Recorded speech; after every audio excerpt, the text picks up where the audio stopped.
Too Much Information is a production of iHeart Radio.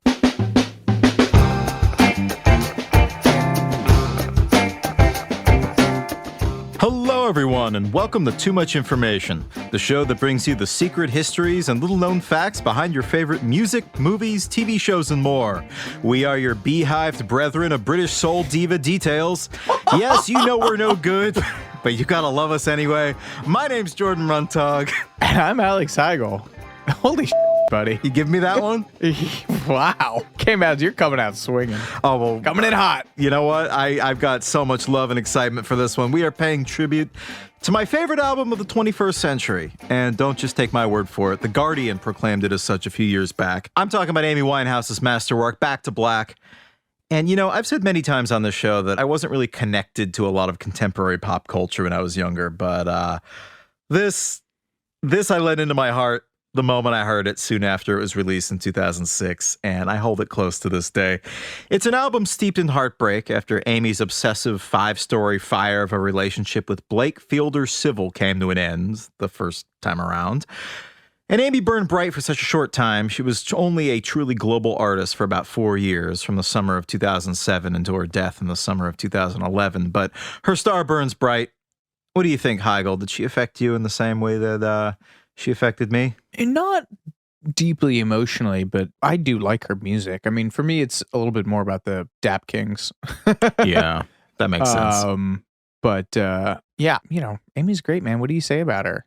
You know, like she's a real one of a kind talent. Yeah, she was a real one and a very troubled person. Yeah. And you try not to let the latter overshadow the former. Yeah, you know. Yes, but it can be tough. Sorry, I was depressing.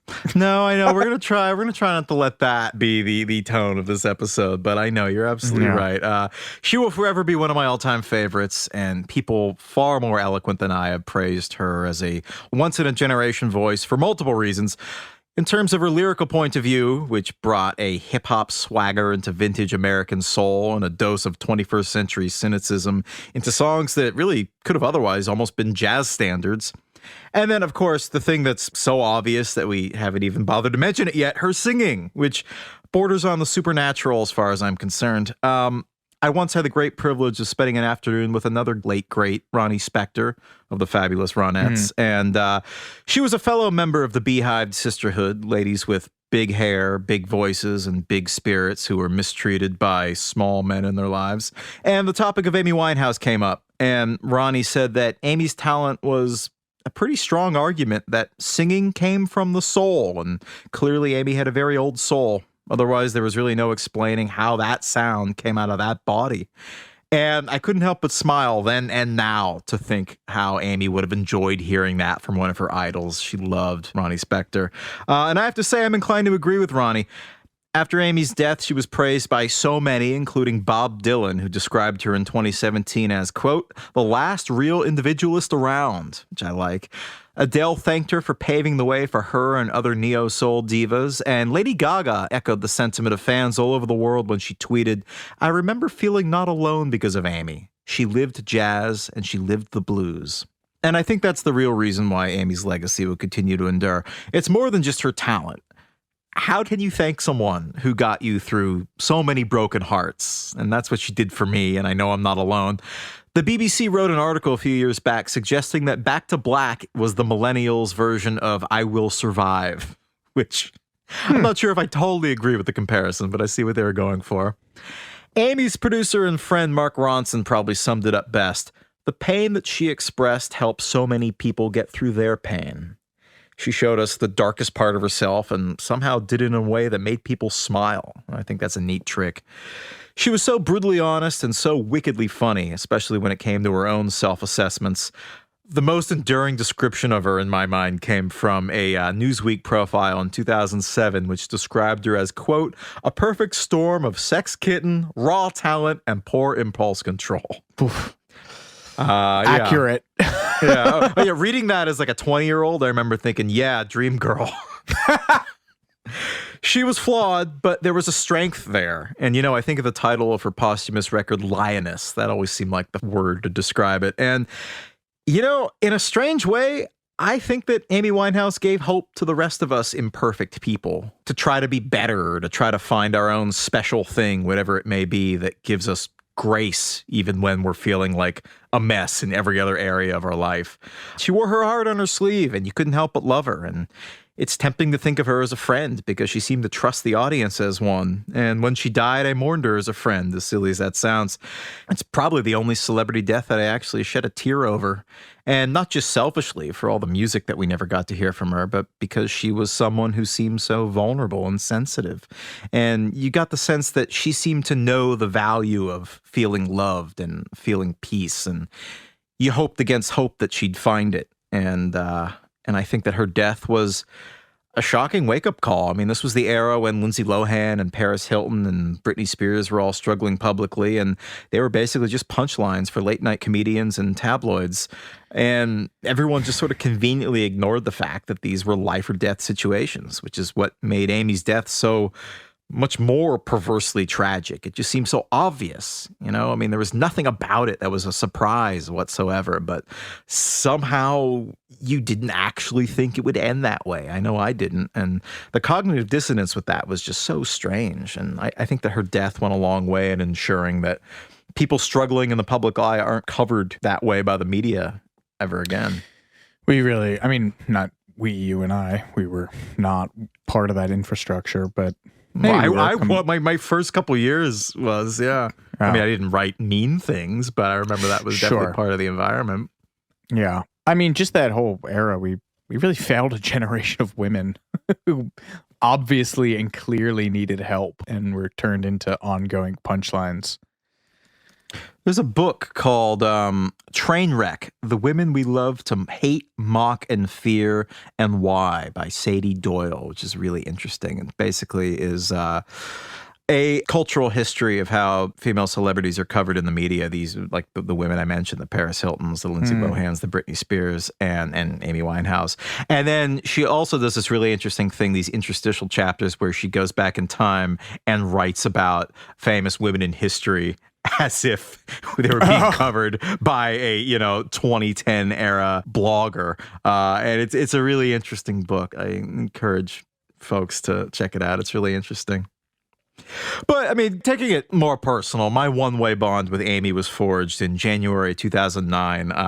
In order to get over a failed relationship situation, I'd enrolled in a 6-month study abroad program in London in hopes that a change of scenery would help me get over my broken heart. But here's a tip. If you're trying to get over a heartbreak, don't go to a place where you know no one in frigid January where there's about 5 hours of sunlight a day. So, that wasn't great. And I just used to wander London daily, just for hours on end with my iPod playing Back to Black as my soundtrack. And our dorm was in North London, and I knew that Amy lived a short walk away in Camden.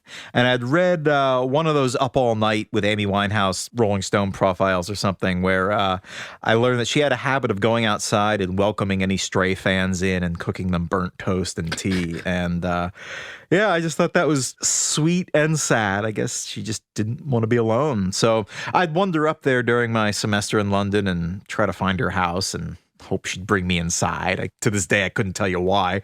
I think I just was so bummed out, and her music made it clear that she'd been through something similar. And, I guess I thought maybe she could big sister me through it. I also got the sense that maybe she needed a friend too.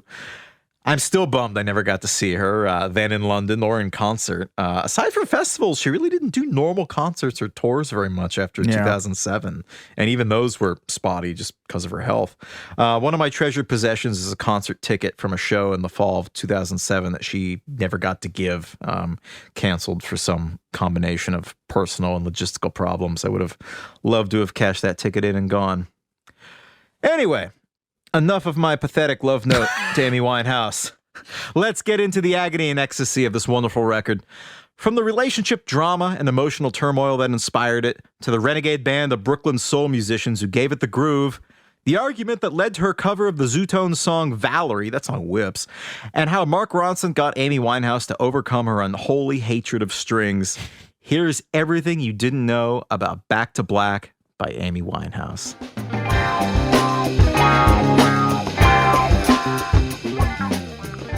In 2005, Amy Winehouse was at a crossroads. every time. Yeah, I know. She'd released her debut album, Frank, 2 years earlier, an album that you could call R&B influenced jazz tunes or jazz influenced R&B tunes. I guess there's a little bit of both on there. Have you heard that record? Yeah, it's a good. album. Yeah. Amy was, no other way to put it, a jazz vocal prodigy. She was singing Sarah Vaughan and Dinah Washington songs in the National Youth Jazz Orchestra as a teenager. And in the amazing 2015 Amy documentary by Asif Kapadia, it opens with this amazing home movie of Amy and her tween friends goofing around on her friend's 14th birthday. And it looks like any other home movie until Amy launches into an impromptu version of Happy Birthday, and it sounds like full-grown Amy Winehouse. It's crazy. Again, it gets back to what Ronnie Spector said. This old soul just coming out of this 13, 14-year-old girl. It's insane. And her 2003 album, Frank, it was a modest hit in the UK and established her as one of the country's most distinctive vocalists and won her quite a few prestigious awards, the Ivor Novello Award, a Mercury Music Prize, and was nominated for a Brit Award, which is basically like the UK Grammys. But Amy, who just turned 20 when it came out, was deeply unhappy with it. She was signed to Simon Fuller's management, and he'd previously overseen the Spice Girls and created the show that American Idol was based on. So he kind of had a whole business of creating cookie-cutter pop stars, basically. And although he was smart enough not to try to shove her into that mold, there was a certain degree of interference in her sound. He hired some songwriters who polished off her really highly personal songs. And Amy was not happy with this, and she was not quiet about it in her interviews. Speaking about her album, Frank, she told The Guardian, "I don't have it in my house." Oh. Before begrudgingly admitting that it isn't. This is going to be, I'm going to break my long-held no swearing on this show edict for Amy Winehouse, because otherwise we're not going to be able to get through her interview quotes or her songs. In a 2004 interview with The Observer titled, I love this, Charmed and Dangerous, Amy said, "Some things on this album make me go to a little place that's f***ing bitter. I've never heard the album from start to finish. The marketing was f***ed. The promotion was terrible. Everything was a shambles. It's frustrating because you work with so many idiots, but they're nice idiots. So you can't be like, you're an idiot, and they know they're idiots." Quote machine, Amy Winehouse. There's this priceless interview that you can hear in that Amy documentary I mentioned, where this chipper Dutch radio interviewer just tosses her a softball about, hey, how's your new album? What do you think? And Amy just seethes about how pissed she is about the string sounds on the album, especially on the song Take the Box. She, quote, hated the guy who did it and went on and on and on about how she'd never let anyone do that to her songs again. We'll talk more about that later. So Frank was a bit flawed in her own eyes, but it did well enough to mean that the public and her label eagerly anticipated her follow-up. Hilariously, I think she still might have been working as a journalist, actually, at this time at the World Entertainment News Network. We used to get photos from them when I was at VH1 back in like 2009, 2010. Yeah. So it's funny, for all the years that she was hounded by paparazzi. That she used to work in the entertainment journalism field. That's so funny. Yeah, I know. It's so weird. You can kind of hear it in her lyrics, though. I mean, she has such a great economy of language that you could almost see being born from her days as a journalist. She was initially considering doing that as her full-time career. But by January 2005, now that Frank was falling down the charts, she'd quit her day job and was tasked with writing her next album. But it just wasn't happening. Just writer's block was really bad. And by her own admission, she was just hanging out at the pub all day, the Holly Arms, which was near her house in the North London neighborhood of Camden. And she just played pool, drank too much, and listened to 60s girl groups and Motown on the jukebox. And these were the sounds that she loved as a girl, and rediscovering them on the pub jukebox pretty much gave her a new direction for her new album. And long before the album Back to Black was released, she was telling the press, "I'm not a jazz girl anymore." She's talking to the UK outlet The Sun. She said, "These new songs are more accessible than the tracks on Frank, as jazz is quite elitist. People don't get it. I've been listening to 60s bands and girl groups. There's a lot of bands which are 60s influence at the moment, but I guess I'm the only girl doing it." And then later on, she would be followed by the likes of Adele and Duffy. Remember Duffy and Joss Stone? I sure do. Paloma Faith and Little Boots. Duffy was great. Rock Ferry was a great album.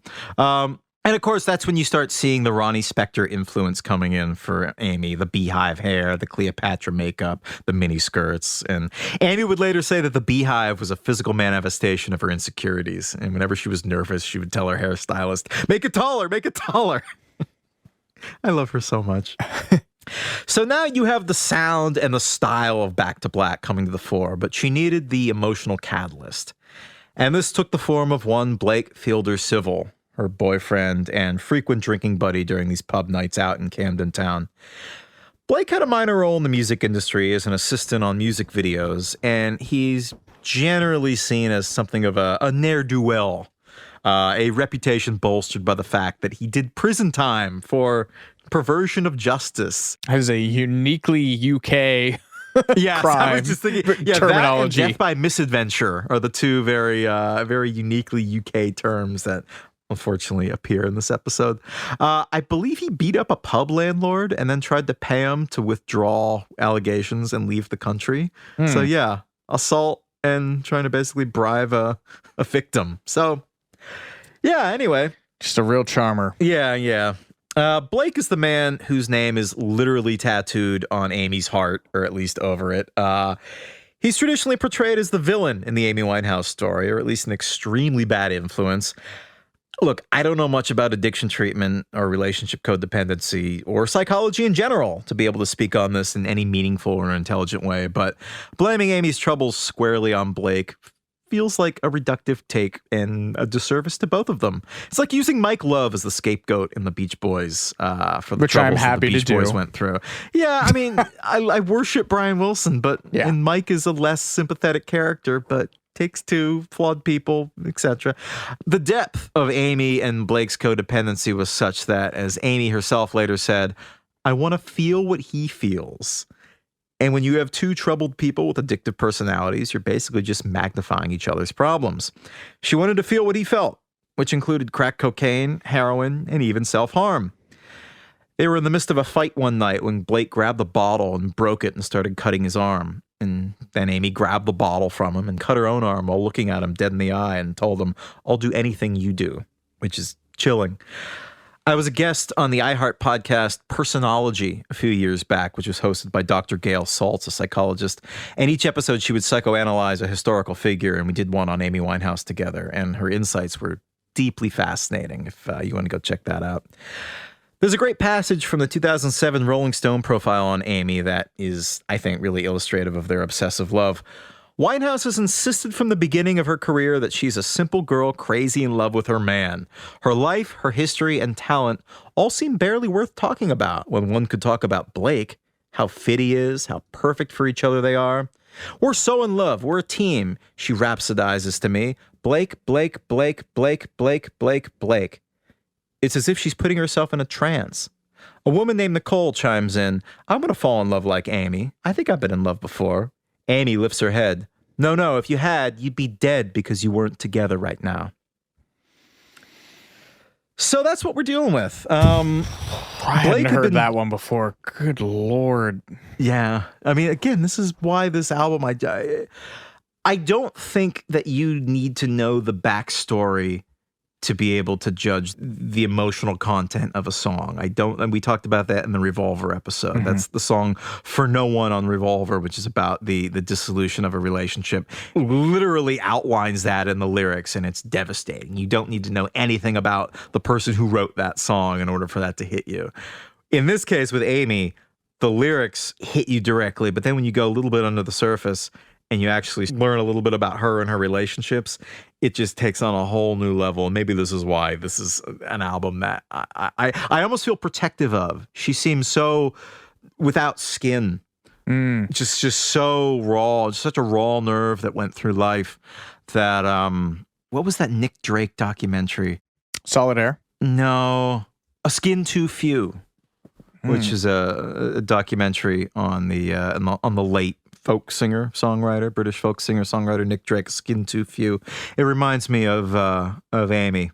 Just some, I think maybe that's why I and fans feel such a kinship towards her. It's almost like you want to protect this person in some strange way because the emotions are just so all-consuming for her. And you know, as a teenager, a late teenager for me, when I discovered her music, that hit home because that's what being a teenager's like. But she never really grew out of that, I guess, or didn't have a chance to.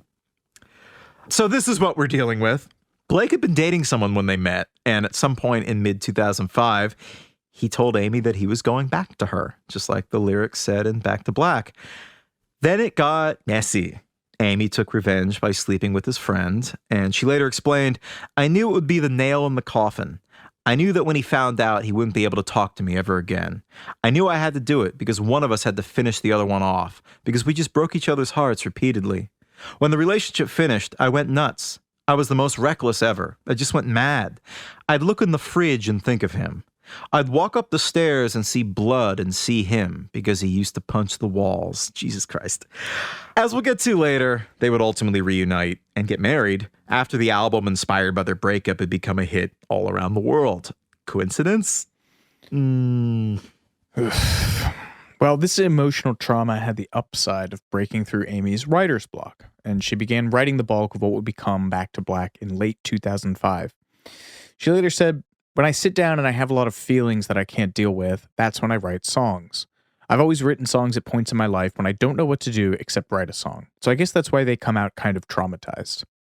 So she was processing her grief, guilt, and heartbreak, and songs that, I guess as she was writing them, felt romantic, but in retrospect are all kinds of heavy, capturing the full spectrum of that codependent relationship. As Electros Petritus writes in his Guardian piece calling Back to Black the greatest album of the 21st century, these songs are shot through with references to hedonism that always feel nihilistic, never celebratory. There are umpteen mentions of booze and drugs, but none to partying or having a good time, only their ability to obliterate. Amy told Rolling Stone in 2007, after they'd reunited around the time they got married, "All the songs are about the state of my relationship at the time with Blake. I had never felt the way I feel about him, about anyone in my life. It was very cathartic because I felt terrible about the way we treated each other. I thought we'd never see each other again." He laughs about it now. He's like, "What do you mean you thought you'd never see each other again? We love each other. We've always loved each other. But I don't think it's funny. I wanted to die." Mark Ronson, who produced half the songs on Back to Black, would later say that when it came time to record the songs, it seemed very clear that they were writing about an era in Amy's life that she'd moved past. But I don't think so. Yeah, I mean, having to, go through all these songs and not only to write them, but then also sing them and then sing them on stage. You have to wonder if it had Talk about them in the press. Yeah, I've just had the unintended side effect of just re-traumatizing her. Yeah, I mean, there's that whole thing about how child stars are stuck at the age that they become famous at. And sure, I mean, it's not a stretch to extend that to the idea that you are stuck in the emotional state that you create art in while you're having to recreate that art constantly, which is a grim thing for any performing artist to have to confront. Yeah, that's a beautiful way to put it. I mean, she would later say, when you write songs, you have to remember everything. You have to remember what the wind felt like. You have to remember what his neck smelled like. And we mentioned that her earlier album, Frank, had used a lot of co-writers on her songs, whether she wanted to or not. 7 out of the 11 tracks on Back to Black were written solely by Amy without any co-writer. So clearly these were much more personal. The writer Laura Barton wrote in a piece in The Guardian after Amy's death called "Amy Winehouse Sang of a Deeply Feminine Suffering." The piece examines Amy's lyrics, which Barton compares to the raw honesty of early blues women like Ethel Waters, Ma Rainey, Big Mama Thornton. She wrote, "Pop music had often cast women as sweet, bright creatures, but Winehouse's lyrics revealed something mulchier, messier. Here was a woman who refused to conform, not in the eccentric mad woman in the attic mold of Kate Bush or Bjork. Yeah. But a woman who chose to live a little wild, follow her heart, and sing of the simple stew of being female. Her songs were filled with broad talk, cussing, drink and drugs and dicks, song that could hinge on one magnificent unladylike question. What kind of f***ery is this?" She sang openly of female desire, not the squawky, shrill sexuality of Sex in the City, but something truer, more physical, more serious. She sang about the ache of the body, the need for emotion, the distracting allure of a man's shoulders, shirt, underwear. "When he comes to me, I drip for him tonight," she sang on Wake Up Alone. "Drowned in me, we bathe under blue light." That was actually the first song recorded during the sessions for Back to Black, done with producer Paul O'Duffy, who's best known for producing Swing Out Sister. What the hell is that, Jordan? Oh, you know Swing Out Sister. It's like a New Jack Swing group from... No, I don't. Oh, that's all I know. He's kind of written out of Amy's story. Producers Salim Remy and Mark Ronson get most of the attention, but Amy spent a month in O'Duffy's North London studio working on songs, and it is the only one that wound up on the album, Wake Up Alone. The original idea was inspired by a 1972 song by Sarah Vaughan called Deep in the Night. And O'Duffy, who co-wrote the song with her, later told Mojo she had a book and would be drawing pictures of herself with love hearts and things, and you knew she was off in another world. Then she started writing lyrics, and at a certain point she said, "Oh, I've got something." In the normal process, a singer might share a lyric or melodic idea, but she sang it in one take. I was like, wow, where does this come from? Mark Ronson gave this song a bit of a retro girl group style revamp, but the original version, with Paul O'Duffy playing jazzy acoustic guitar, is included on the aforementioned posthumous rarities comp, Lioness. Yeah, Wake Up Alone is one of my favorite songs on this album. It's just such a great song of longing. And unlike most Torch songs out there, which are usually variations of "Why did you leave me? Why did you do this to me?" You know, think Adele. Amy's songs were occasionally pretty self-lacerating. One of my favorite songs of hers ever is a song on Frank called "I've Heard Love Is Blind." Have you heard this song? Mm-mm. It's basically Amy talking to her boyfriend, and she's justifying why she slept with some other guy. And I tried to pick a representative line from the lyrics, but after reading it over, it just felt like a sin to break it up because it reads like a short story. It's kind of a deep cut, as much as that's possible for somebody who has so few songs. But I'd like to share the lines from this song with you. I've heard love is blind. I couldn't resist him. His eyes were like yours. His hair was exactly the shade of brown. He's just not as tall, but I couldn't tell. It was dark and I was lying down. You are everything. He means nothing to me. I can't even remember his name. Why are you so upset? Baby, you weren't there, and I was thinking of you when I came. What did you expect? You left me here alone. I drank so much and needed to touch. Don't overreact. I pretended he was you. You wouldn't want me to be lonely. How can I put it so you understand? I didn't let him hold my hand. But he looked like you. I guess he looked like you, though he wasn't you. But you can still trust me. This ain't infidelity. It's not cheating. You are on my mind. Yes, he looked like you, but I heard love is blind. I just think that's an incredible bit of lyric writing for so many different reasons. You almost believe her. You're almost like, okay, I get it, which is a neat trick. Mm-hmm. But you also, it's so unflattering to put that out there, but to do it so brazenly and so beautifully and so wittily. To me, I know it's kind of a deep cut on the non-hit album, but that to me is one of her finer moments. It's a beautiful vocal performance too. And I share this because she brings the same sensibility to the Back to Black sessions, specifically on "You Know I'm No Good," in which she admits in pretty graphic detail that she cheated on Blake. And when Mojo Magazine's Tom Doyle asked Amy if the lyric was true, she admitted, "Yeah, Blake hates it. He's really proud of me, but it's so personal it must be hard. When I'm like pen to paper, I'm the most honest I get." Just a side note, because if there's a Bond detour, I'm going to take it. The song makes reference to Roger Moore. You know, "By the time I'm out the door, you tear men down like Roger Moore." Roger Moore was actually asked about this, and he said that he had no idea why Amy chose to include him in the lyrics. The best that he could come up with was that she either wanted a word that rhymed with door, or she couldn't find a word that rhymed with Connery. He's great. Cockney rhyming slang is much easier when it's monosyllabic. He's not my favorite Bond, but he kind of seems like probably the Bond that maybe is the nicest person. Have you heard that airport story? I don't think so. Oh man, I might cut this, but it's so good. So I guess like at some point in the 80s, this little kid was at an airport and Roger Moore was sitting there and he was freaking out. He was so excited. So he got his dad to go over and get his autograph, and his dad came back and brought the autograph over and handed it to the kid. "Dad, what's this? What? That's James Bond. Why does it say, who's Roger Moore? Why did he write the name Roger Moore? What the hell's this?" So the dad takes whatever he signed, goes back over to Roger Moore. Roger's like, like he nods, he gets it. He waves the little kid over and goes, hey, I know I wrote Roger Moore. That's the name I have to sign because it's my code name. Blofeld could be anywhere around here. Like, you're working with me now. Like, you get it? Roger Moore. Okay. So, and it was the cutest thing. 20 years go by and this kid grows up. He's like a video producer or something.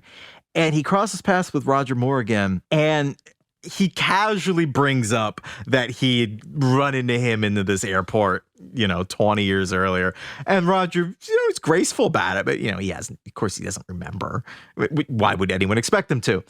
Later, after the shoot's wrapped, it's the end of the day, they pass each other in the hallway, and Roger Moore waves him over and goes, of course, I remember our rendezvous at the airport, but I couldn't tell you there. There are too many witnesses. But of course, of course I remember.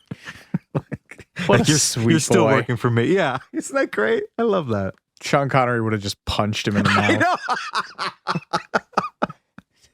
mouth. Was it Michael Caine that tells a story about being in a bar with Sean Connery and someone talked shit about him and got up and folded his jacket and asked Michael Caine to hold it and then beat the hell out of all four men outside of the pub? Oh yeah. Oh, he could. I mean, wasn't he ex-Navy and a former Mr. Universe, Mr. Scotland, Mr. something? He was a bodybuilder. Yeah. Which is so funny because you look at those old shirtless pictures and you're like, that's what buff men used to be. And you look at The Rock, who's pre-steroidal. Yeah, 90% human growth hormone.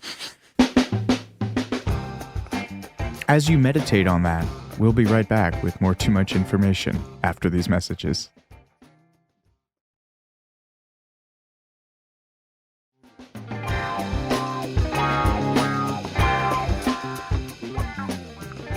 At the end of 2005, Winehouse went to Miami to meet up with producer Salaam Remi, who'd worked on her debut album, or at least the parts of it that she liked.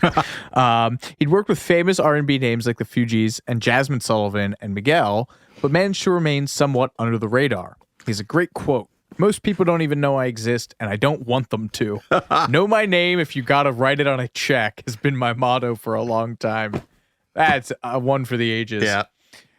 He was something of a father figure to Amy and a true confidant. She went to his private studio and over 10 days recorded 5 songs that would wind up on Back to Black.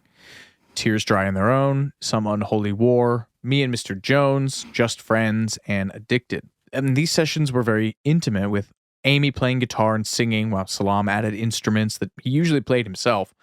Her engineer Gary Noble later said, like most British people who come here, she loved the sun. She loved reggae, so Miami having that island vibe was something she was into. She often went into Salaam's back garden and worked on her lyrics. And it was sitting in that back garden, there in the blue shade, she sang, that she finished the lyrics to what became Tears Dry on Their Own. As she explained to a crowd at Shepherd's Bush in 2007, this song's about when you're in a relationship and you know it's going to end and you know you're going to be upset, but you know that you have to do it. She gave a little bit more detail about it to The Sun in October 2006, saying, Tears Dry on Their Own is a track about the breakup with Blake, my ex. Most of these songs are about him. I shouldn't have been in a relationship with him because he was already involved with someone else, a bit too close to home. The song is about when we split up and me saying to myself, yes, you're sad, but you'll get over it. And I did. I still talk to Blake, and once we got over the initial pain, it was fine. I believe you can be mates with your ex. I'm still really close to him as a friend and nothing more. Though Alex, my boyfriend now, doesn't like me seeing him, which is understandable, I guess. He was correct. Yeah. She left him and married Blake. And that song is interesting because the backing track to it is basically the Marvin Gaye, Tammy Terrell duet, Ain't No Mountain High Enough, written by the legendary Motown songwriting team, Ashford and Simpson. Oh, it's not basically, it is. They have a songwriting credit on that. Is it a sample or they just took they just re-recorded the entire backing track. Oh, okay. The original version of Tears Dry on Their Own was done as a ballad, which you can hear on the aforementioned Lioness Rarities cuts. Very down-tempo. And Salaam was worried that all the tracks that they had done had a similar mid-tempo groove and was looking to change that up a bit. And by coincidence, he happened to come across some online leaks of these isolating Motown backing tracks, Ain't No Mountain High Enough, which I have. Yeah, I know that exact stem package that he's talking about.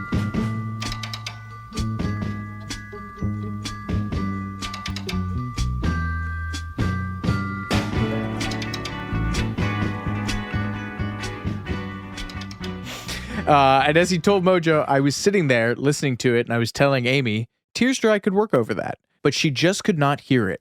I almost had to sing it to get her to figure it out, and she was still frustrated. Being one take Amy, that's the most swearing I recorded of her ever. He said it was the only time he'd ever seen her frustrated in the creative process. She just couldn't figure out how to shoehorn all those lyrics into the quicker version. That's a lot of lyrics.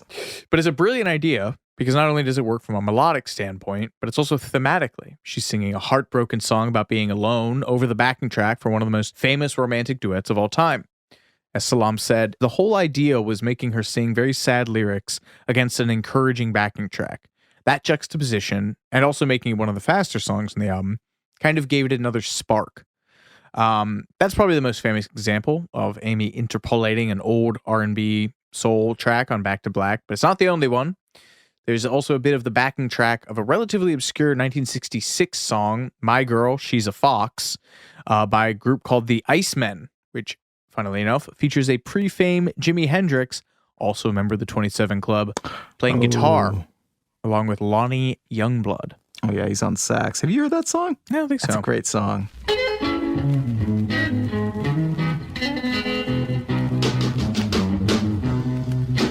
Da, da, da, da. Na, na, na, Oh, yeah, that's Jimmy. That just sounds like the intro to fucking Wind Cries Mary. I know. Yeah, it's great. But that song was it wasn't sampled. It was revamped as the song He Can Only Hold Her.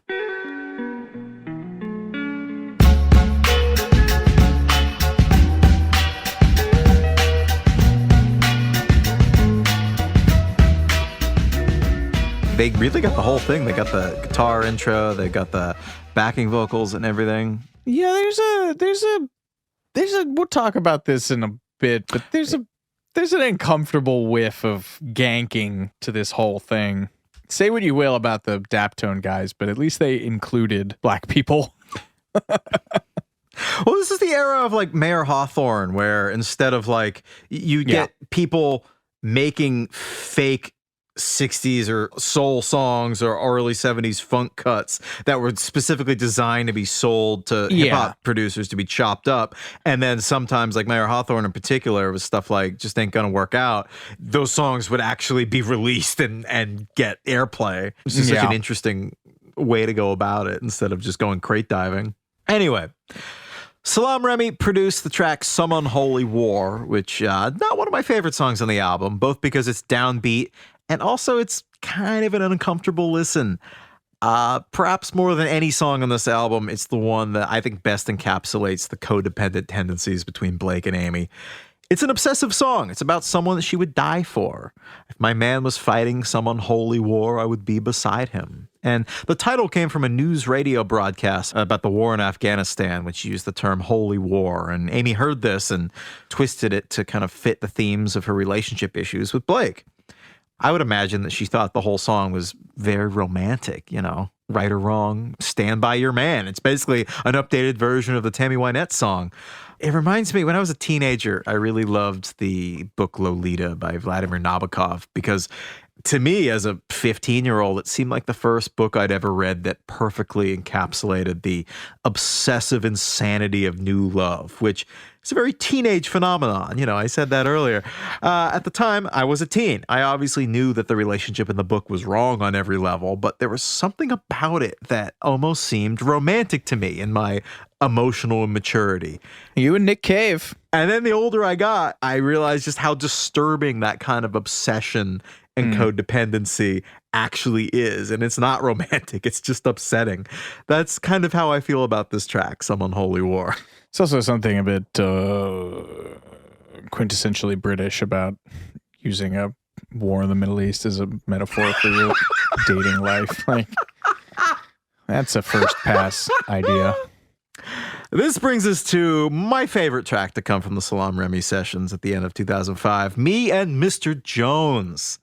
The title is a play on Billy Paul's soul ballad, Me and Mrs. Jones, but the Mr. Jones in Amy's version is the rapper Nas, born Nasir Jones.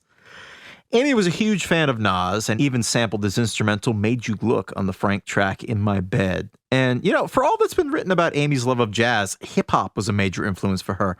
As a child, she started a short-lived Salt and Pepper style rap group called Sweet and Sour with her childhood friend. Guess which one Amy was, sweet or sour? The lyrics to Me and Mr. Jones are so great. It is, to my knowledge, the first song that mentions both 80s MC Slick Rick and Sammy Davis Jr., so it's got that going for it, which is nice. It kicks off with one of the greatest opening lines of all time. Again, breaking my no F-bomb edict on the show. What kind of is this? What a all-time opening lyric right there. Salam said that Amy had gotten that off of West Indian slang, which I guess is, I'm not familiar with. Anyway, she originally wanted to call the song but the label panicked, thinking that she would never get it on the radio with a title like that, because as I'm discovering right now, it's very hard to censor that word. Of course, this pissed Amy off to no end. Well, why can't I? But they changed the title to Me and Mr. Jones, which is kind of a better title. The song itself is about a guy she used to casually date who worked in the record industry, and she used to get free tickets off him. But for whatever reason, jealousy or incompetence, he couldn't come through with seats for a Slick Rick concert. Hence the "You made me miss the Slick Rick gig. You thought I didn't love you when I did. Can't believe you played me out like that." Sounds like it was jealousy. He's holding out on her. But she refused to miss the gig for Nas, who she really admired and reportedly kind of had a crush on. Hence, nobody stands between me and my man, me and Mr. Jones, Nasir Jones, Nas. And there are a lot of little hints in the song. She name checks Nas's daughter, Destiny, and also his birthday, September 14th, which coincidentally was also Amy's birthday. And Nas, years later, confirmed the song was about him in an October 2011 interview with XXL 3 months after Amy died, saying that they were actually planning a joint birthday celebration together. Be a fly on that wall, yeah. Nas told Genius that he only met her once in person. "I didn't get a chance to really know her that much. I knew her through music. I knew her through Skype. I knew her through texting. I knew her through telephone. I knew her through hanging out one time in London. The greatest thing, and the thing that's sad, is that I met someone who shared my same birthday and we had no competition, we had no beef, we had no tension. Nothing like that. It was like we always knew we were supposed to be cool. And that's as far as it goes. She was like a sister to me." And they actually collaborated twice, I imagine, just, through email on the songs Like Smoke and Cherry Wine, which were released after Amy's death. But now the question that I'm sure is on all of your minds, did she make it to the Nas concert? The short answer is I don't know. But Google sleuths have determined that there was indeed a Nas gig at the Brixton Academy, which she sings about, on March 21st, 2005. A show that was notable because it was interrupted by a shooting that took place a half hour into it that injured one concert goer. So let's hope that maybe she did miss the Nas gig after all. One funny thing about the song Me and Mr. Jones is that you can hear a little bit of Amy's Englishness coming through. She put on the tea kettle while they were taping the instrumental track because the studio where Salam Remy was working, I think, was in his home in Miami. And she had the kettle on in the kitchen nearby. And it started going off midway through the recording. And Salam said that they were recording and they just see Amy run off and they didn't know why. And he was listening to the track later. And he heard this high frequency and he realized it was the tea kettle. And he left it on there, I guess, because you can barely hear it. But if you listen to the end of the song, you can kind of hear this high frequency. It's like the phone ringing in The Ocean by Zeppelin. Studio phone goes off about halfway through that. Amy's really cute. She used to love to use Salam Remy's kitchen and enjoyed cooking big meals for all the musicians there after sessions. And those who knew Amy said she knew how to make a mean chicken soup, like a good Jewish mother. Yeah, I know. But Back to Black had two producers, not just Salam Remy, but perhaps most famously, Mark Ronson. They had very different styles, with Amy as the linchpin. Salam described his contributions as being in the same town as Ronson's, but in a slightly seedier neighborhood, which is great. Ronson came at his role as producer from an interesting position because he was a DJ, which, good background because you quickly discover an instinct for what works and what doesn't in respect to the dance floor. He grew up in New York, attended NYU, like Rick Rubin, and he was fascinated by the link between hip-hop and the old soul records that they sampled. Even before he was globally famous for his work with Amy Winehouse, Ronson was DJing album release parties for people like Jay-Z.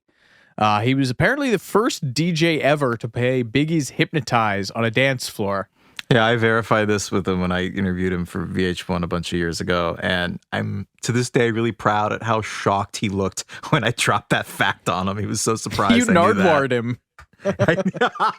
Yeah, he'd say his DJ sets during this era were 60% hip hop, 30% funk and disco, 20% reggae, and 10% rock and roll, which is a good blend. Well, His early production work in the 2000s was very sample based, and he came into the same orbit as Puffy, Pharrell, Busta Rhymes. So not far from the hip hop background that Salaam Remi had. Ronson and Amy were first put in contact because they shared a publishing company, and she paid him a visit at his New York rehearsal studio in March of 2006. Before she met him, she apparently thought he was going to be some old dude with a beard, a la Rick Rubin, and she thought he was an engineer for the first few minutes because he was just barely 30 years old at the time. So they initially bonded on the superficial level at first, roughly the same age, Jewish and English. And initially he wanted to get just a sense of what she liked, and her response was specific and evocative. Talking to Mojo, he said, she said she liked to go out to bars and clubs and play snooker with her boyfriend and listen to the Shangri-Las. So she played me some of those records, which turned into a crash course in girl group productions. And the thing that struck him first about those tracks was the drama. He later said in the 2018 Classic Albums documentary about Back to Black that those early 60s pop songs were selling heartbreak on this giant scale. Like the world is going to end if my boyfriend doesn't take me back. It's so annoying to me that Walking in the Sand has become TikTok meme? A TikTok meme because that song is like doom metal. Like when that kicks in, that's the song that she played him that stuck in his head that became the piano part to Back to Black. I'm going to punch that in later. Whatever happens to... Seems like the other day, my baby went away. Amy said something similar in an interview in the lead up to the Grammys in 2008. So many songs today are like, you don't know me, I don't need you. But back then it was more like, I don't care if you don't love me, I will lie down in the road. I will pull out my heart and show it to you. So that was the stuff that she was into. Again, this should not surprise anyone. After she left, Mark spent the night in his studio trying to come up with some sort of instrumental track to play for her. And that's when he came up with the piano figure that would become the verse to Back to Black. That piano part feels very Shangri-Las, Walking in the Sand, as you mentioned. And then he added a drum pattern that is sort of reminiscent of Be My Baby, the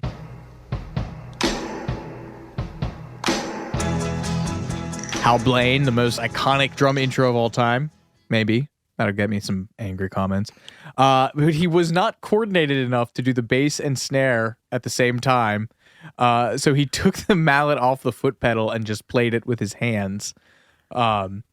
Which is, it worked. And then he built it up with some more over percussion, tambourine with caked in reverb. And that's his word.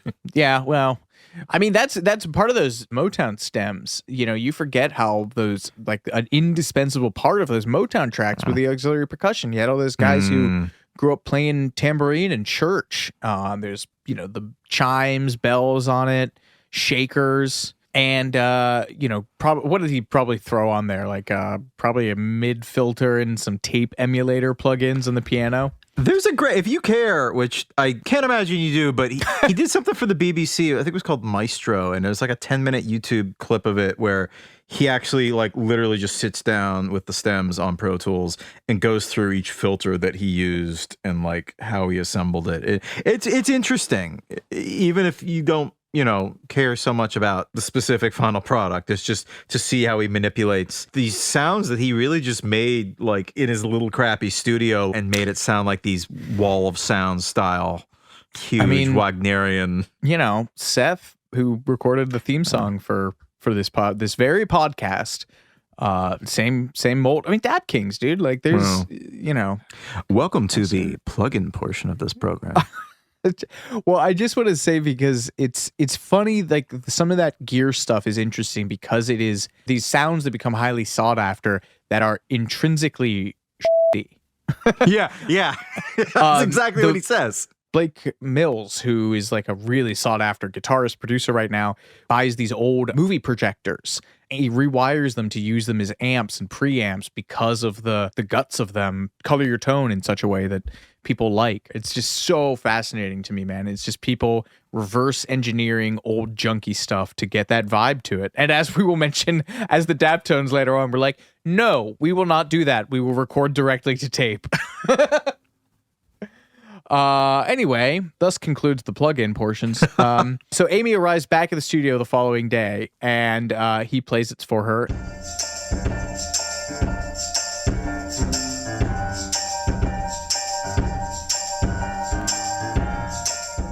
And Ronson told Fader in 2015, she really didn't get animated about anything ever. She just had this dead stare. So I thought what I did didn't work. And then she just looked at me and said, I love it. That's what I want my whole album to sound like. So she stayed for another 5 days, just me and her. And in that time, they worked on the songs Rehab, Back to Black, You Know I'm No Good, Love is a Losing Game, Wake Up Alone, and He Can Only Hold Her. He said it would usually start with her playing him songs on her nylon string guitar, and then he would get the chords from that, and then she would leave for the night, and he would, quote, go nuts with the arrangements. But the whole process was done in just a few days, and Mark would say it was the quickest he'd worked on any record. He later told NME, I always think, damn, I wish it did take longer because I would have more memories. It was just so quick. That is sad. Yeah. And then he made Uptown Funk, my least favorite song of all time, except Really? for American Pie. Oh, I actually like Uptown Funk. Obviously, Back to Black was the crucial song of the session. You know, it's the title track that provided something of a mission statement to the cathartic proceedings. The backing track is like an updated version of Phil Spector's Wall of Sounds, complete with funeral bells tolling at the end. In the video, she stands over a grave marked by a tombstone that reads, R.I.P. the heart of Amy Winehouse, which was subsequently edited out after her death for obvious reasons. After Mark Ronson played her that rough verse section that he put together, which if you listen to it, it's really just loops throughout the entire song. It's only dynamics that really signify the shift to the chorus. Amy burned it to a CD and went to the back room at the studio and spent an hour writing lyrics. And the Amy documentary has a shot of the lyric sheet, and it's just covered in hearts like a teenage girl's notebook. It kills me. Originally, when she came in to sing what she'd written to Mark, she sang the bit, we only said goodbye with words. I died 100 deaths, which she later changed to I died 100 times. Mark offered a little bit of producerly direction. He said, I was like, producer 101, the words rhyme in the chorus. They have to, or it won't be a hit. Amy was so serious about her words, though, and she just looked at me like I was crazy. Like, why would I fix that? That's what came out. That's honesty on paper. And so it stayed. And he later observed that the song Back to Black has some of the most unlikely lyrics you could ever imagine in a massive pop single. And there's footage of Amy recording, I think it's the final take, actually, in the Amy documentary from 2015. And it's mind-blowing, not only that it exists, but just to watch. It's just so funny to hear her sing the phrase, kept his dick wet, in that perfect Billie Holiday voice. Just great. Ronnie Spector, after Amy died, recorded a version of Back to Black in tribute to her, and she couldn't bring herself to sing that line. I think she changed to kept his thing wet, I believe. Which isn't much better, but I guess it's... Okay, now we got to talk about Rehab, which is my least favorite track on the album, though it's admittedly the one that made her a commercial artist and a household name, which ultimately you could actually argue is part of her downfall. So... one of her more poignant quotes in the Amy documentary is when she's asked earlier in her career if she thinks she'll ever be famous. And she says, no, my music's not on that scale. I don't think I'll be famous. I couldn't handle it. I'll go mad. Which is very sad to hear in retrospect. So maybe the song Rehab is her undoing. It actually came from a conversation that Amy had with Mark Ronson while they were taking a break from these early sessions and going for a walk. I guess they were walking around downtown looking for a present for Amy's new boyfriend, this guy Alex Clare, who wasn't in the picture for long. And she started filling Mark in on her ex, Blake, you know, the guy who'd inspired all these songs. It was kind of natural that the topic would come up. And she specifically talked about the extremely rough period after their breakup in 2005 when she spiraled into a deep depression. And her friends went to her house after I think she fell over and hit her head after drinking. And they said it was like a squatter lived there. It was just clear that she had a serious problem. Her parents didn't really want to know or get involved, so her manager essentially kidnapped her and drove her to the middle of nowhere, I think like literally in the woods, and begged her to go to rehab. And eventually, just like the song says, she said she'd go if her dad thinks she should. And they had a famous meeting with her father where he declared her fine and that she didn't need to go to rehab. Her father, Mitch, who's kind of a character in the... I was going to say, he's like the other big male villain in her life, right? Yeah, kind of shamefully indulgent. He was a cabbie, but he had singing aspirations of his own. And there's some who kind of felt that. I mean, he was the guy who kind of turned her on to all the stuff she loved, all the jazz stuff, Sarah Vaughan, Dinah Washington, and all the great Motown stuff. But yeah, there are some who feel that he kind of tried to ride her coattails to get something of his own off the ground. Yeah, no position to judge. I'm not a father, but yeah, there seemed to have been some questionable choices made by this man. And one of them was declaring that Amy was fine, didn't need to go to rehab. She said that she was drinking too much because she was young and because she was lovesick, and you, quote, can't go into rehab for that. And as her manager, the one who kidnapped her and tried to help, later said, this was the moment we lost a very key opportunity. She wasn't a star. She wasn't swarmed by paparazzi, and she might have been able to work on herself, alone before a world wanted a piece of her. But alas, it was not to be. So apparently, Amy's dropping this whole story on Mark Ronson as they're out for a walk. And to hear Amy tell it, she sang the hook out loud just on the spot as a joke, no, no, no, and all.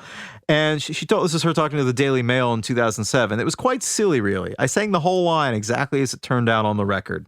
Mark laughed and asked me who wrote it because he liked it. I told him I just made it up and that it was true. And he encouraged me to turn it into a song, which took me 5 minutes. It wasn't hard. It was about what my old management company wanted me to do. Mark does the, Chuck, it's your cousin, Marvin Winehouse. His face lights up when he hears this, this hook that she sings.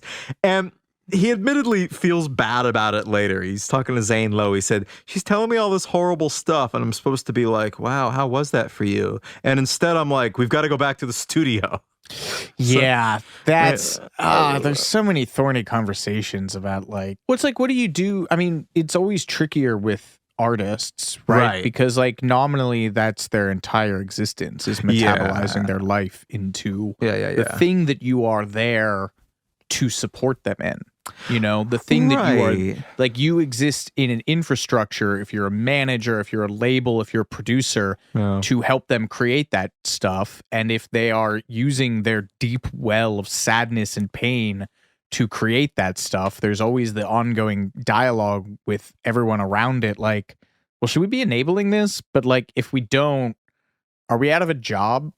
Right. Because they talk about that with, this is a out of left field comparison, but they talk about with that with the Grateful Dead, so many people whose livelihoods were tied up in getting Jerry back out on the road when he was deeply unhealthy and didn't want to do it anymore and was really in no shape to do it, and it was this unhealthy lifestyle. But they were like, dude, there's 30 people who feed their families off Elvis being out there. Yeah.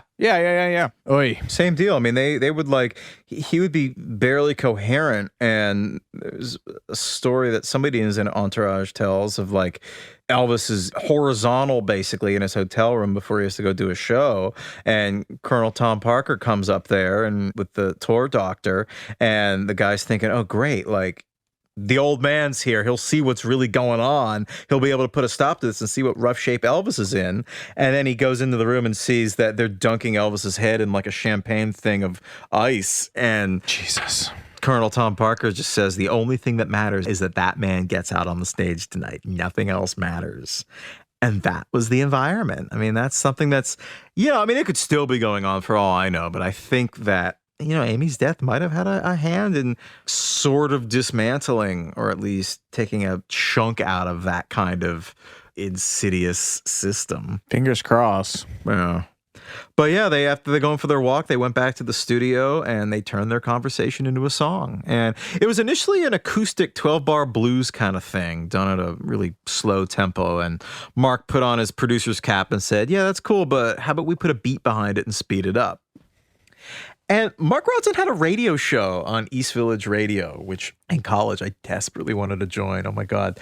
And he played demos of Rehab and You Know I'm No Good on these shows, making him the first DJ to play both Biggie's Hypnotize and Amy Winehouse's Rehab, I guess.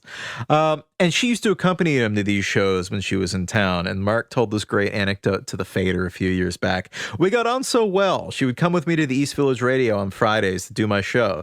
She would hang out for 10 minutes and get bored and then go next door to the tattoo parlor and get a tattoo. I thought maybe I should stop inviting her because I would feel guilty if she got a tattoo that she didn't really love one day. She was overtly sexual and playful, but there was never a notion that something was really going to happen. One time, I must have fallen asleep. We had this little bench, and I woke up, and my head was in her lap, and she was just stroking my hair as if I were her little boy. Their friendship is very sweet. I do like that. Yeah. But yeah, despite the very hooky chorus, neither Amy or Mark thought the song was an obvious hit, and Ronson recalls playing it for the Island Records A&R management for the first time, and he said, about 15 seconds in, they all said, rewind, rewind, but I didn't think there were going to be dollar signs lighting up. It's good to give an artist a story. I think that gave Amy a narrative, you know, as opposed to just like a cool hit song. I mean, it happens with Adele too, I think. It's always better to have a hit with a song that's not only catchy and also displays a tremendous amount of vocal virtuosity, but also gives you a background into whatever's happening. And I mean, Rumor is a great example. If you've got the element of a compelling story in there as well as a catchy chorus, you're going to have a monster. As a sad aside, about a year after the song was released, Amy actually did go to rehab. It was in August 2007. She entered the Causeway Retreat with her new husband and fellow addict, Blake Fiedler. And addiction specialists know that admitting a couple to rehab together is a bad idea, but the Causeway, for whatever reason, let it happen. And perhaps not coincidentally, the Causeway facility was shut down following numerous ethical violations in 2010. And in the Amy documentary, Blake is shown at the facility just badgering Amy, shoving a video camera in her face while they're in rehab, asking her to sing the new updated version of Rehab as a joke. And she refuses. I know. We're going to take a quick break, but we'll be right back with more Too Much Information in just a moment.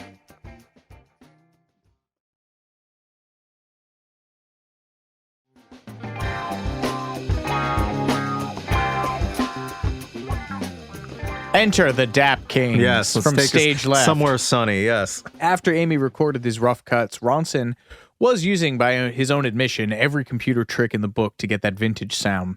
And that's when he realized that the answer wasn't a computer at all. The real vintage sound was stuff we made along the way. The Dap Kings. Baby. I said earlier on Twitter to you that I would cut off my right pinky, the one I don't need, to go back in time and be in the Dap Kings, man. Oh my God. I mean, they are monsters, every single one of them, players, but they are also just, I don't know, dude, they're like archivists of a lot of overlooked figures in soul. I mean, they started with Lee Fields. They found Sharon Jones, who was a prison guard. And did you ever see that documentary about Charles Bradley? Yeah. Oh, he was a monster. And they found him when he was singing James Brown covers. And they would just find the... anyway, I'm putting the... I saw Charles Bradley not knowing who he was. It was at some festival and he just came on. Oh, nice. I was covering the festival for work and I didn't really want to be there. It was all like, you know, there's no name I could say right now that wouldn't be offensive, so I'm just not going to say anything. It was just all acts I didn't really care about. And then he comes on and I thought James Brown had risen from the dead. It was unbelievable. This like 60-something-year-old man. Have I showed you my Sharon Jones video? You've never showed it to me. You've told it to me. And I never will. It's just for me. I saw her at a book signing, right? Yes. Well, it was a book event. I was like front row and she pulled me up on stage and she was like, you've been staring at me all night. Get up here. Man, she was an institution. Anyway, so these guys, they basically were all just soul fiends and they got together and they were recording, as I mentioned, with Lee Fields, and were just like analog dorks, man. They recorded out in Bushwick when Bushwick was still like not a place that you went, in a basement to tape.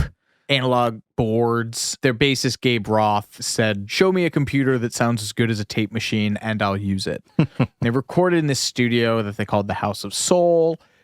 All the rhythm tracks, drums, piano, guitar, bass, all in one room.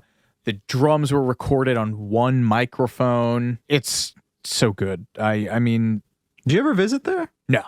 No, I never knew any of them. I mean, or crossed paths with any, because they were already like celebrities by the time I got to New York. But, well, we'll get to, again, cart ahead of the horse. Mark Ronson had heard a Sharon Jones track, and he played it to Amy, who said, "It's the nuts," which was not a Britishism I was familiar with. You know, it's the dog's bollocks. It's the same. I think it's a derivation of that. Yeah. Sure. But yeah, it was a home run. They were the perfect band. And Amy wasn't even at the sessions with them, which is kind of sad because I'm sure she would have loved that. And because she was already back in London.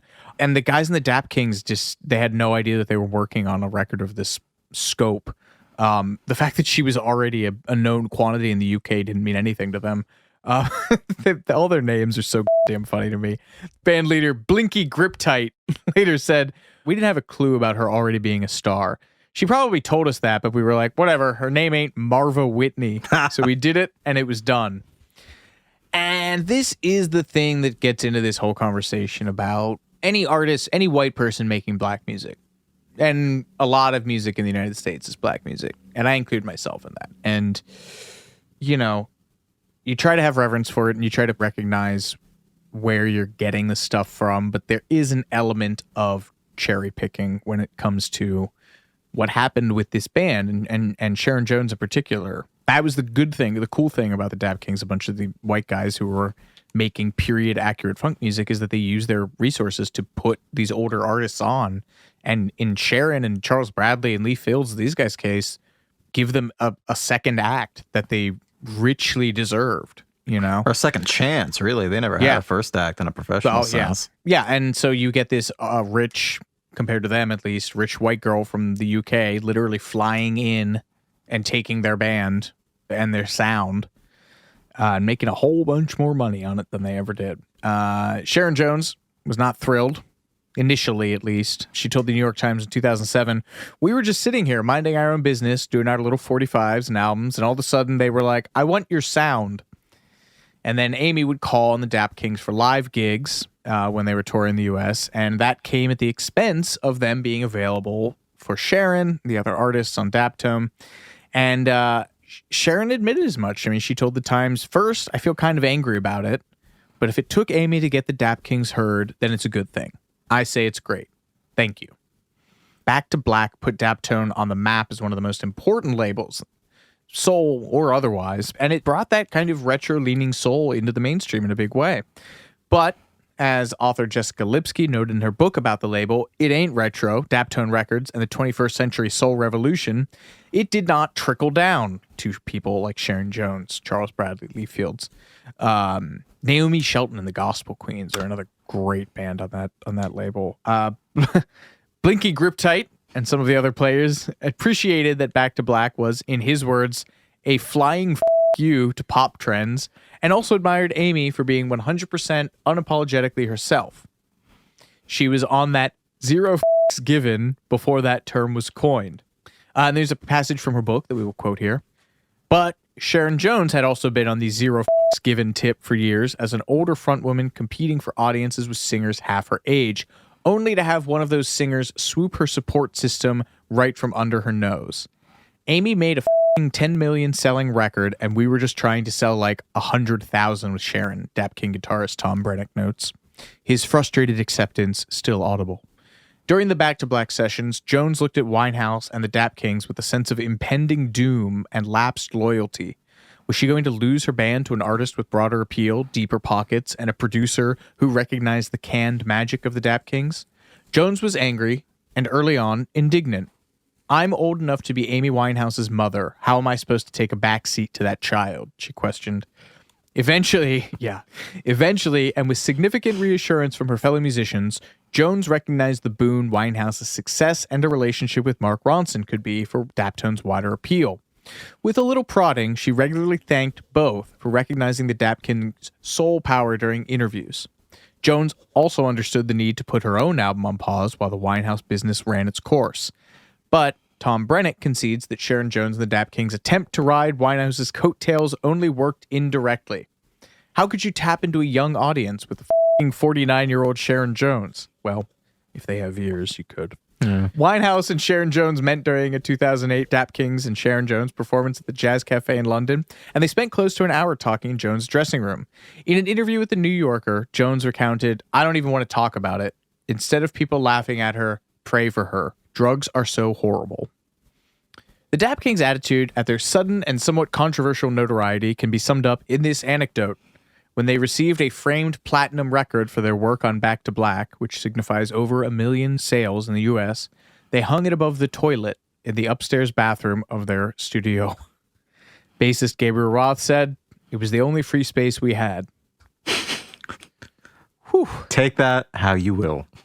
But there is a very nice coda to the Daptones story.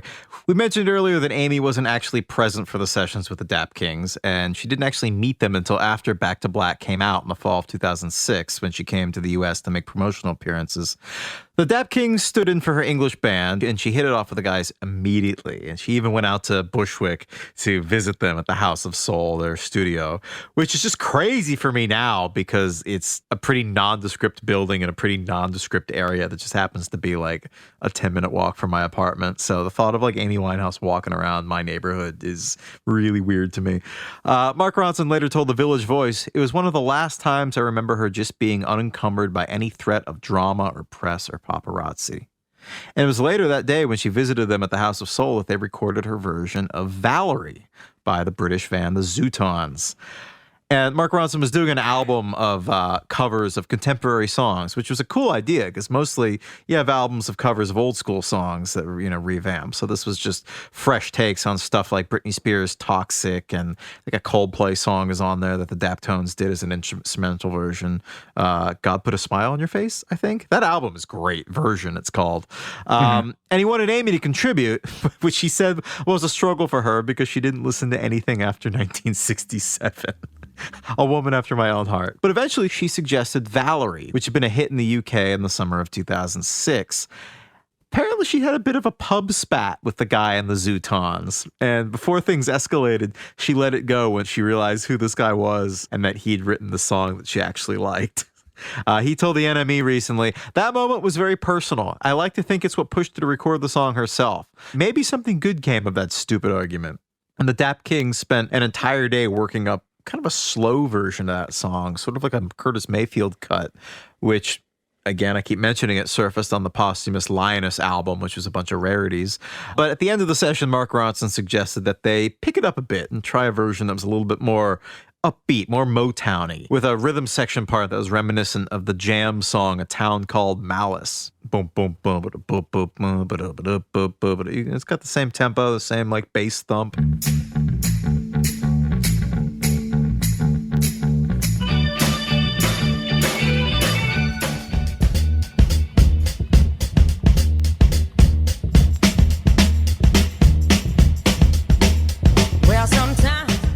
The Dap Kings drummer Homer Steinweiss later said, somewhat tartly, "That type of beat is not something we ever did. That tempo is more like the Strokes or something." So they did one final up-tempo take, seemingly just as an afterthought, and that became The One. It was released in 2007, and that was, I think, one of Amy's biggest charting hits, at least in the States. That's my favorite. Yeah, that's a good one. The Dap Kings played a few gigs with Amy in the States as part of the Back to Black launch, but sadly, I don't think they ever worked with her again after this. Ugh. I know. Considering his masterstroke of getting the Dap Kings to play on her record, you would have thought that Amy would have trusted Mark Ronson when he said that he wanted to add some strings. But you'd be wrong. You may recall 4 hours ago, earlier in this episode, that Amy hated the strings that were added to her debut album, Frank. And she immediately shut down the conversation every time Mark suggested strings for Back to Black. He later told the Fader, "I said, Amy, the Shangri-Las, the Phil Spector stuff you love, it's the orchestra that's doing a lot of the work." And she was like, "Nah, I f***ing hate it. It's Disney bullshit." I wish I could do an Amy Winehouse voice. He even offered to pay for the strings out of his own pocket, promising to remove them from the tracks if she hated them, but to no avail. So he had to get sneaky, and he likes to joke in interviews. I didn't really do them behind her back. I just thought, let's add strings behind her back. And the first song that they mixed back in London was Love is a Losing Game, one of my favorite songs in the album, and torch song, if there ever was one, which was adorned with very tasteful, moody strings. And Mark Ronson recalled in Mojo, she had her head down on the mixing board, so I couldn't gauge her reaction. I'm freaking out, thinking, if she doesn't like it, we're pretty f***ed. At the end of this, she looks up and walks over, extends her arms, and gives me a big hug. I love it. Just take the harp off the second verse. It sounds like some Mariah Carey bullshit. It's emblematic of this thing about Amy. She can cut you down the size in 2 seconds flat. You know, Amy was initially asked to do the Bond theme to A Quantum of Solace, the Bond movie in 2008. Oh. And I guess Mark Ronson said that they had recorded some demos for it. He'd written a song for it. I think he wrote it by himself, and they'd done some demos for it. But this was really when she was in a dark period, and she kind of just stopped showing up, and it was abandoned, and they got Jack White and Alicia Keys to do Another Way to Die.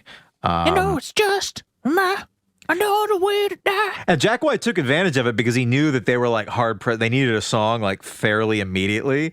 And so he was like, they're not going to get somebody else. So I'm just going to put in some stuff that's really like unusual for a Bond theme. And they're not going to have time to really like make me go back and redo it.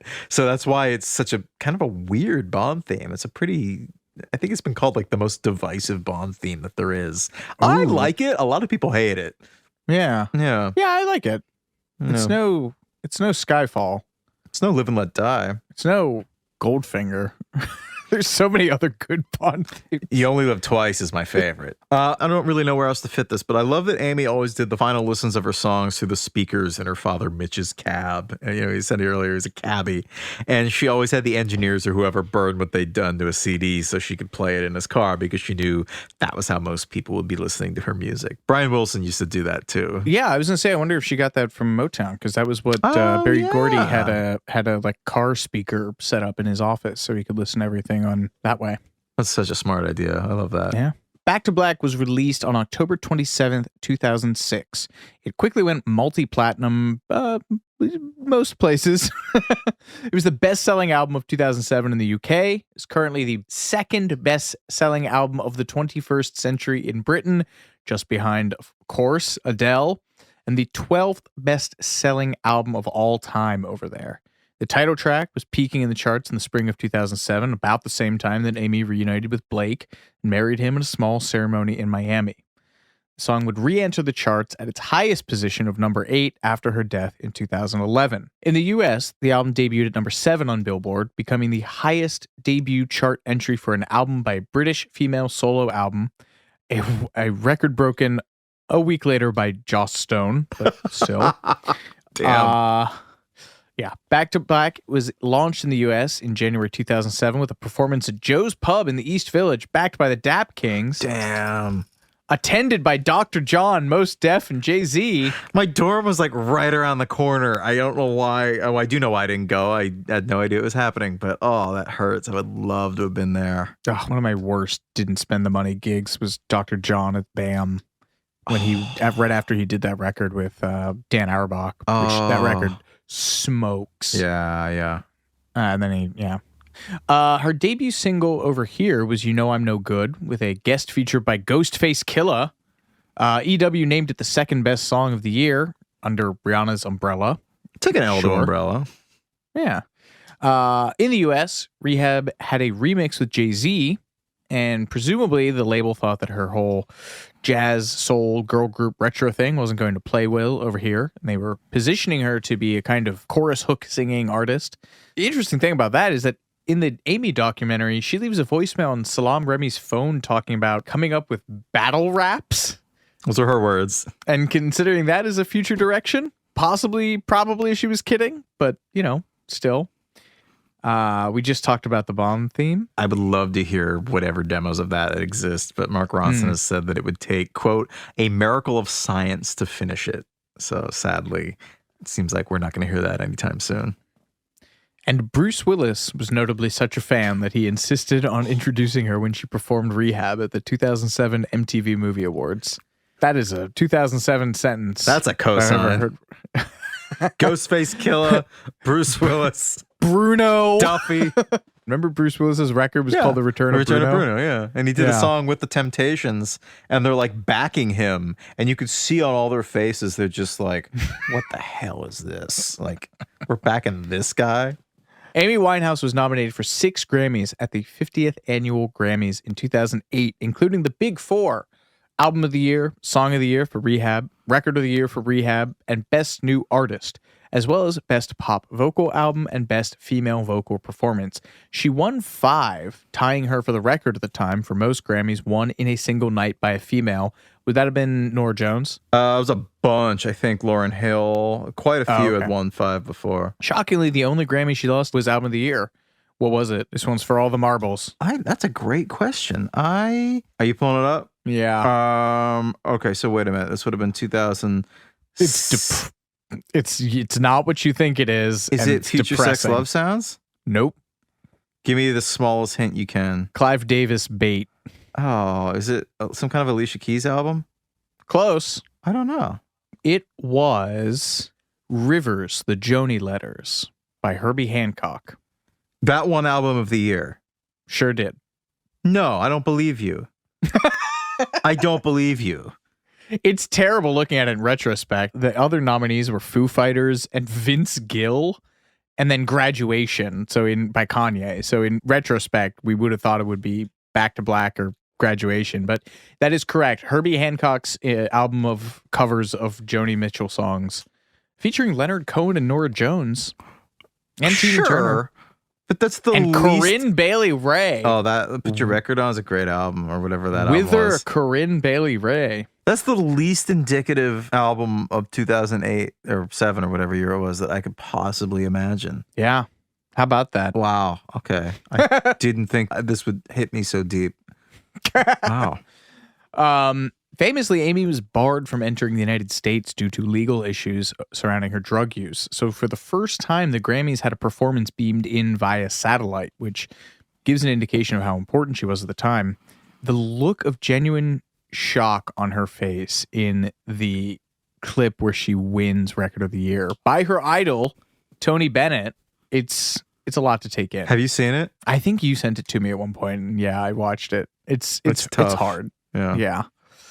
It's so sweet. Yeah. If this anecdote is too hard for you, I can take this one if you want. Yeah, you got to do it. That is a f***ing literary gut punch. Yeah. You'd think that this would be the best night of her life. She's made Grammy history without even having to leave London. She's being honored by her hero, Tony Bennett. Her parents are right there in front. Her breakup album is a hit all over the world, and she even reunited with the guy who inspired it, and they are now married. But one of her childhood best friends had a different view of the night. Just after winning these awards, Amy waved her over, and she expected Amy to gush with happiness, but instead she just said, "This is so boring without drugs." And to me, that might just be the saddest anecdote in this entire story. Nothing fills that hole. Yeah, exactly. There is not to continue with the emotional pile on, there is a bone-chilling title card at the end of the 2018 Classic Albums documentary on Back to Black. To me, it's up there with Hemingway's 6-word short story, Baby Shoes, in terms of succinct devastation. For sale baby shoes, never worn. This is just as much of a very succinct gut punch.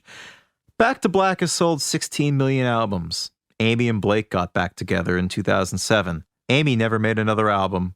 She died in 2011. It's not an epitaph, but cold, hard facts are unusually cold and hard. We can't go out on such a downer.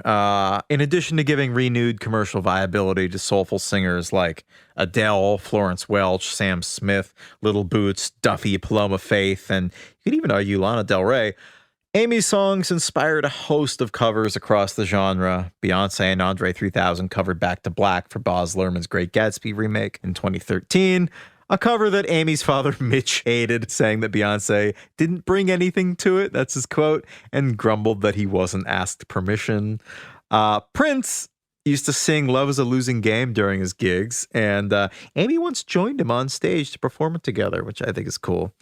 And the great rockabilly pioneer Wanda Jackson did You Know I'm No Good. That song rips. You should hear that. That one's great. And Ronnie Spector recorded a version of Back to Black, subbing in a new word for dick in the verse, which I love. I think that's a beautiful beehive to beehive tribute to a young woman who looked up to her very much. After all this, I feel like we should give Amy the final word. She once said, I wrote an album that I'm really proud of about a bad situation that I got through. And that's pretty much where it begins and ends for me. Taking something ugly and making something beautiful that gives hope to others. I can't think of a better way to use art. Well said. Whew. Do a wellness check on everybody listening right now. It's really no sunny face to put on this episode. That's usually our job here, but... Just go listen to the music. Yeah. Oh my God, yeah. That's why it's there. Well, folks, thank you for listening. This has been Too Much Information. I'm Alex Heigl. And I'm Jordan Runtagh. We'll catch you next time.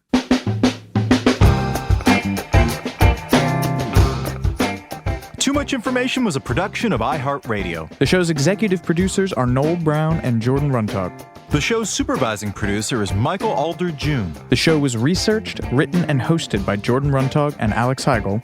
With original music by Seth Applebaum and the Ghost Funk Orchestra. If you like what you heard, please subscribe and leave us a review. For more podcasts on iHeartRadio, visit the iHeartRadio app, Apple Podcasts, or wherever you listen to your favorite shows.